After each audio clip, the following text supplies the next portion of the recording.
Hello everyone, my name is Matthew Persico. I am the 7th and 8th grade humanities teacher at Hoboken Charter School, along with Miss Piette and Mr. Smith. And I'm here to take a few minutes to talk about the program that we have in the 7th and 8th grade humanities classroom. I apologize that I couldn't be there tonight for the open house, but I'm sure my colleagues are doing a wonderful job explaining everything that the middle school has to offer.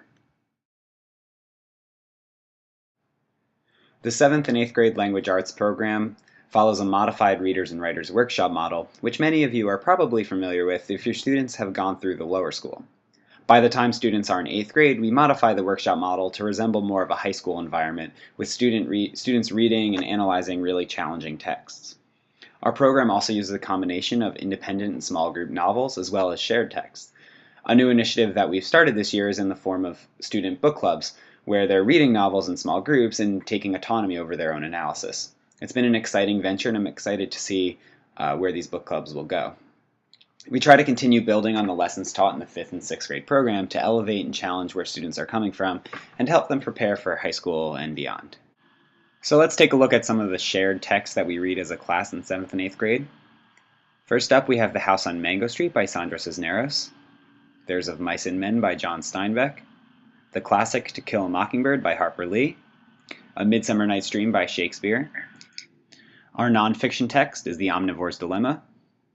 We also read The Absolutely True Diary of a Part-Time Indian, a fan favorite. Laurie Halse Anderson's Chains, which is historical fiction. Animal Farm by George Orwell.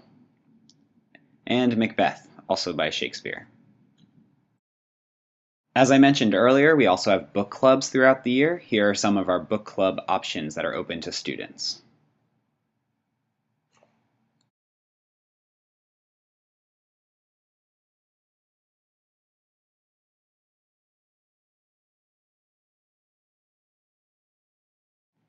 I would say that the overall goals for language arts in the 7th and 8th grade curriculum are to elevate the level of reading and writing with our students, to increase student vocabulary, grammar, and basic writing fundamentals, to establish lifelong readership and a love of reading within our students, and to provide many opportunities for students to read texts across genres, authors, cultures, and different time periods. Our humanities program in the 7th and 8th grade also includes social studies, so I'd like to take a few minutes to talk about the social studies curriculum for 7th and 8th grade. In social studies, I try to structure all of my lessons around 6 historical lenses through which we view history. Rather than study history strictly through chronological memorization of names and dates, I think it's important for students to get a snapshot of what life was actually like for people living at various time periods based on these lenses. The lenses are race and class, gender and sexuality, culture and religion, science and technology, family and community, and pastimes and entertainment. To give you an idea of the curriculum that each grade follows, we'll start with the 7th grade. We go through world history, starting with the Middle Ages, followed by the Western Renaissance, the Protestant Reformation, the Age of Exploration, early American civilization, and end with colonial America. The 8th grade curriculum focuses more on American history, starting with a review of colonial America, leading into the American Revolution, followed by the Constitution and government.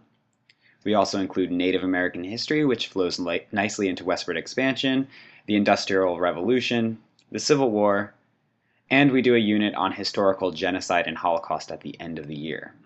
Students in both grades are also studying important current events, reading primary sources, and engaging in individualized inquiry projects based on their own interests.